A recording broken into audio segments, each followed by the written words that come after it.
સાવલીમાં નગર અને તાલુકા ભાજપા દ્વારા ડોક્ટર શ્યામાપ્રસાદ મુખર્જીના જીવન ચરિત્ર આધારિત મીટિંગનું આયોજન કરાયું। વડોદરા જિલ્લાના સાવલીમાં આવેલી એપીએમસીના હોલમાં સાવલી નગર અને તાલુકાના ભાજપા કાર્યકરો દ્વારા ભાજપા જિલ્લા બક્ષીપંચ મોરચાના પ્રમુખ રસિકભાઈ પ્રજાપતિના અધ્યક્ષસ્થાને યોજાઈ હતી, જેમાં શ્યામાપ્રસાદ મુખર્જીના જીવન ચરિત્ર, બલિદાન, યોગદાન વિશે માહિતીગાર કરાયા હતા અને નગર અને તાલુકાના બૂથ લેવલના કાર્યકર્તા સુધી આ સંદેશ પહોંચાડવા આહવાન કરાયું હતું। આ પ્રસંગે ભાજપાના જિલ્લા બક્ષીપંચ અધ્યક્ષ રસિકભાઈ પ્રજાપતિ, જિલ્લા બક્ષીપંચ મોરચાના મહામંત્રી રોહિતભાઈ બારોટ, જિલ્લા પંચાયતના પૂર્વ પ્રમુખ મનમોહનસિંહ પરમાર, સાવલી તાલુકા ભાજપા પ્રમુખ મહિપતસિંહ રાણા, નગરપાલિકા પ્રમુખ હર્ષ પટેલ સહિત નગર અને તાલુકાના ભાજપા કાર્યકરો, પદાધિકારીઓ ઉપસ્થિત રહ્યા હતા। ડૉક્ટર શ્યામાપ્રસાદ મુખર્જીના જે 13થી લઈને અને 6 જુલાઈ સુધીના જે કાર્યક્રમના જન્મદિવસ સુધીના જે કાર્યક્રમો છે તેના સંદર્ભે આજે સાવલી તાલુકો અને સાવલી નગરના સૌ કાર્યકર્તા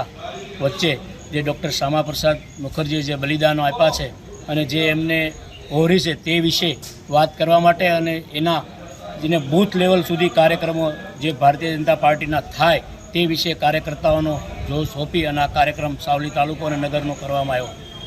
આપનું નામ? રસિકભાઈ પ્રજાપતિ, વડોદરા જિલ્લા બક્ષીપંચ મોરચા પ્રમુખ।